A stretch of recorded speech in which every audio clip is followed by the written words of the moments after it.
So here we are at the end of week 2, and as we will do each week, there's a quick, hopefully around 20-minute wrap-up of the basic things that we learned from Marketing 2, Marketing Intelligence and Research. So to start off with some of the highlights of week 2, we positioned marketing research as being the systematic and objective process of generating information to aid in making marketing decisions. And while that may seem overly simplistic and fundamental, it's vitally important in remembering that the purpose of research is twofold. 1, to generate information, and 2, to aid in making marketing decisions. Research is only valuable to the extent that it can do those two things. One thing that the textbook material did seem to gloss over a bit is the difference between basic and applied research. Basic research, sometimes called pure research, is the task of scholars and academics. Its goal is to further the knowledge of mankind. Generally speaking, basic research questions are very, very broad. For example, what is the general impact that advertising has on brand sales? Applied research, on the other hand, does call upon basic research as its foundation. It's actually meant to answer a very specific question concerning a real-world problem. The ultimate goal here is to enhance the decision-making at one point in time. Applied marketing research can be applied both to the entire marketing mix and to performance monitoring. The marketing mix, as you may recall, the 4 P's, are product, price, placement, and promotion. Performing research across the marketing mix is possible in a variety of ways. Product research, for example, can be done to either launch new products or to redesign existing products, take products into new markets, so on and so forth. For example, Cheetos wanted to know if the cheese flavor of their snack would be liked in China, and if not, what flavor would be liked. They conducted research in the Chinese market and learned that actually the cheese flavor was not the preferred flavor. They preferred soy and fish. Pricing research can be done to identify pricing points or to determine feasibility of a product at a given price point. Bausch and Lomb wanted to know if consumers would be willing to pay $1 a day for disposable contact lenses. Their feasibility study found that in fact consumers did value disposable contact lenses and would be willing to pay $30 a month. Therefore, they launched the disposable contact lens line. Placement research can be done to determine in what outlets to distribute your product. Golden Books, a children's books distributor, wanted to learn where consumers would like to buy children's books. They learned that the general buyer of children's books were the parents, usually young mothers of the children, and those young mothers were very often strapped for time and therefore would like to see books for their children in the outlets that they found themselves the most frequently, namely convenience stores and grocery stores. Therefore, Golden Books started selling children's books in those outlets. And finally, promotion research can be done to determine what types of advertising messages to use to sell your products. Zales, the jewelry manufacturer, wanted to learn why people were hesitant to buy expensive pieces of jewelry so that they could create ads that alleviated consumers' concerns. Zales learned that the male consumer of the jewelry product as a gift for their significant other often found themselves unable to make the decision or intimidated by the decision-making process. So Zales ran advertising to educate the men on how to buy jewelry and also let them know that the salespeople in the stores would help them make the decision. As I said, other than the marketing mix variables, you can also perform marketing research for the purposes of performance monitoring. Performance monitoring research is any research that regularly provides feedback for evaluation and control. In Chapter 3, this was referred to as a marketing dashboard, simply a collection of marketing metrics that can be used, viewed, and analyzed in real time to aid in decision making. It indicates if things are or not going as planned.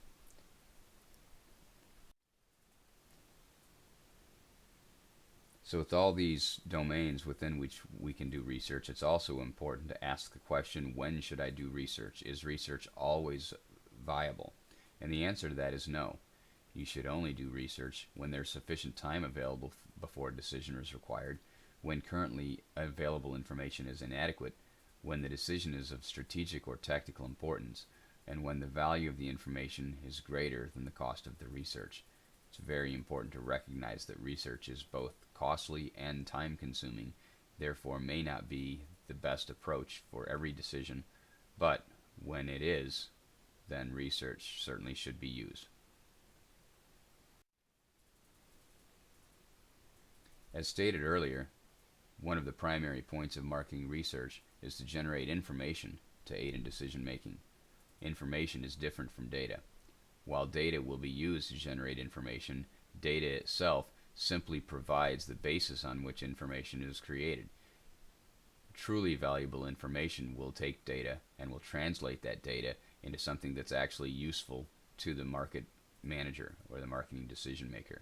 It's very important not to confuse the two, and when presenting to a decision maker, to not overwhelm them with pure data that hasn't been translated by a skilled researcher into actually useful information. So how do you know if the information that you've created is valuable? Valuable information will exhibit these 4 criteria. First, valuable information will be relevant, that is relevant to the decision maker. If the decision maker doesn't find the information to be relevant or useful for decision making, then it was not valuable information. Valuable information will also be of high quality, that is, it should be accurate, it should be true, or it should represent truth as closely as possible. Valuable information should also be timely. If the information is out of date to the decision maker and therefore does not aid in decision making, it's not a valuable information. And finally, valuable information should be complete. Having truth in information, even when it's timely and relevant, is useless if there's more truth that needs to be uncovered. Sometimes having part of the truth is less valuable than having no truth at all.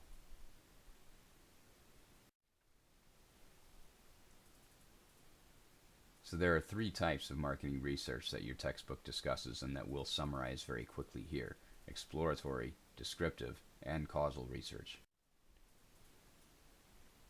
Exploratory research is the initial research conducted to clarify and define the nature of a problem. It's usually the first step in a research design. It's not meant to provide the answer to an ultimate question, and is generally done when little is known about the existing context, when little secondary data or information is available. We have to learn about the situation in order to define the problem. Exploratory research would be useful in those situations.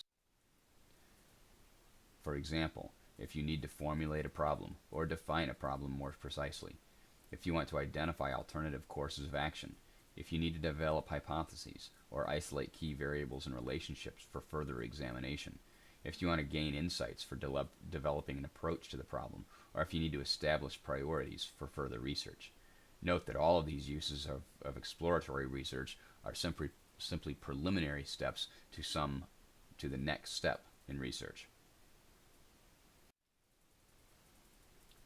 You'll often find yourself needing to do exploratory research because a client is unaware of a problem or is only able to identify symptoms. For example, the client may say, "Our sales are declining and we don't know why." Or he might say, "Would people be interested in our new product idea?"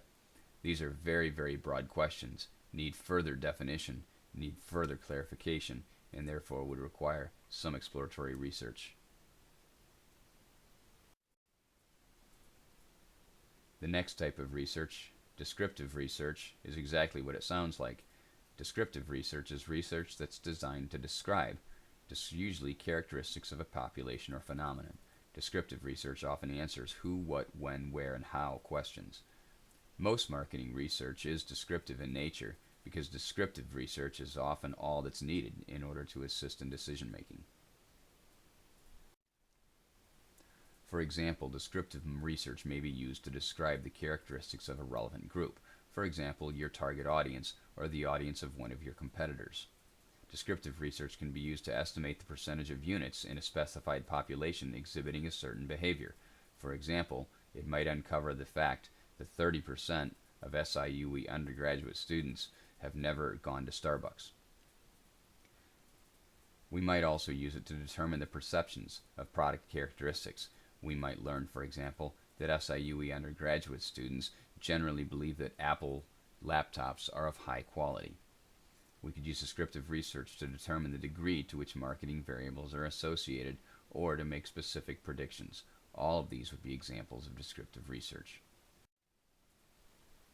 For descriptive research situations, you generally have to be aware of the problem. What kind of people are buying our product? Who buys our competitor's product? Or what features do buyers prefer in our product? The final type of research, causal research, is done to identify cause and effect relationships among variables. By its very definition, causal research is the most rigorous and demanding type of research. Causal research is often isolated at basic research, although it's performed in extensive applied research areas when cause-effect relationships are needed to be identified. Because causal research is performed in order to understand which variables are the cause and which variables are the effect of a phenomenon, causal research is actually quite difficult. It depends on the identification of causality, and causality is a very tricky thing to prove. In order to establish causality between two variables, you must establish three criteria. The first is you must demonstrate the appropriate temporal sequence, that is, that the cause precedes the effect. You must also show that there is a strong concomitant variation between the cause and effect variables. These two criteria are very easy to show through basic statistical approaches. It's the third criterion, however, is quite complicated.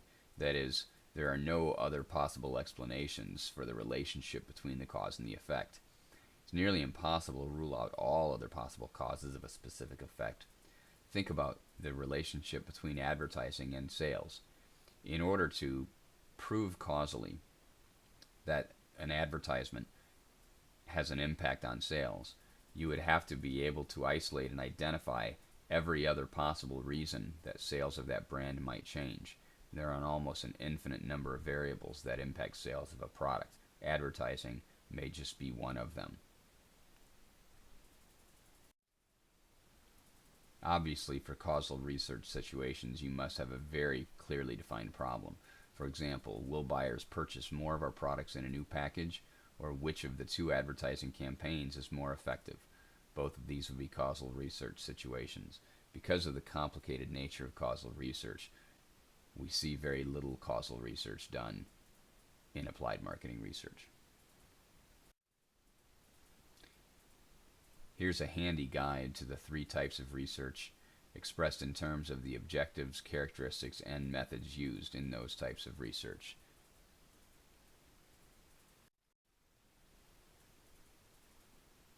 The next main point is to summarize the 6-step marketing research process presented in Chapter 4.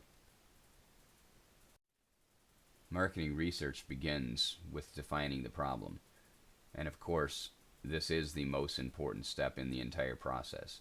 As the late Yogi Berra said, if you don't know where you're going, you'll probably end up someplace else. Determining the problem will set the stage for all the research that's done after this fact. If a mistake is made here, it's very difficult to recover from this. Problem definition may involve qualitative or exploratory technique in order to properly define the problem. Once the problem has been defined, the next step is to develop the research plan. The research plan identifies the research design approaches that will be used to generate the data that will be turned into information later in the process. There are 4 primary research approaches or design approaches that we'll talk about. The first is the use of secondary data. Secondary data differs from primary data in that its initial purpose was something other than the researchers. That is, we might be using internal sales data, we might be using customized data that was collected for some other purpose, such as Nielsen data, SRDS data, Standard & Poor's business data. Any of these secondary data sources may be useful to us in performing our research. The next research type would involve the use of surveys.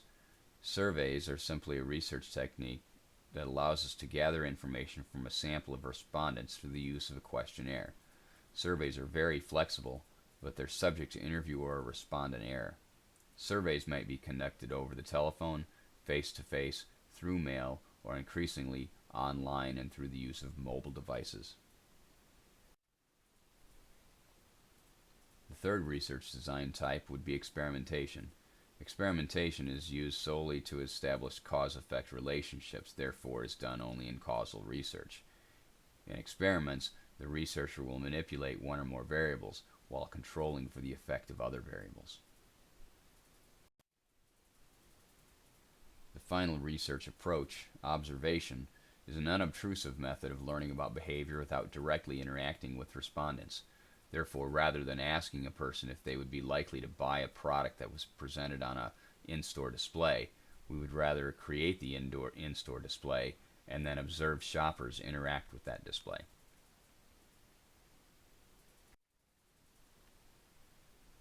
Once the research design or research plan has been developed, the next step is writing the research proposal. The research proposal is simply a written statement of the design that includes a statement explaining the purpose of the study and a detailed systematic outline of the procedures associated with a particular research methodology. The research proposal can be seen as sort of a sales document that researchers would present to a client in hopes that the client would then hire you to actually perform the marketing research.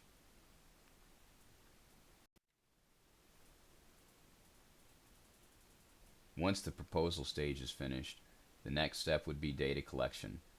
Obviously, data collection varies by research design, as you can see in the slide here. Surveys require the receipt of completed questionnaires. The experiment requires the actual conduct of the experiment, measuring all of the variables of interest. Observation would involve sending research assistants or going yourself to the field to observe the appropriate phenomena. And the secondary data study would require simply collecting the secondary data sources. Once the data is collected, the next stage is data analysis. Data analysis is the stage where we would translate the data into information. We can apply a variety of statistical or descriptive techniques to our data in order to tell the story that will allow the decision maker to make a decision. SPSS, SAS, Excel, CA, DEA are examples of software packages and tools that are useful in analyzing data for decision making. Once the analysis is completed, the next and final stage is to report the findings. Often in marketing research, we refer to this stage as the storytelling stage, because this is the point at which you present all of the data that you've collected and the information that you've generated from that data to the decision maker in a concise, easy to understand way that will allow them to make the best decision.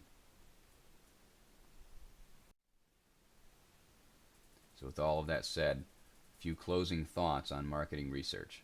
First, marketing research is very valuable but often expensive.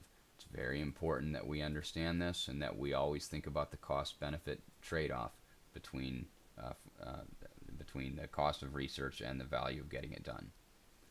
Applied marketing research is done always to aid in decision making, never just for the sake of doing it.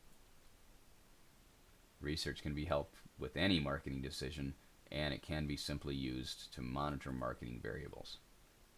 And then finally, in a marketing plan such as the one that you're generating this semester, decisions should be based on available information.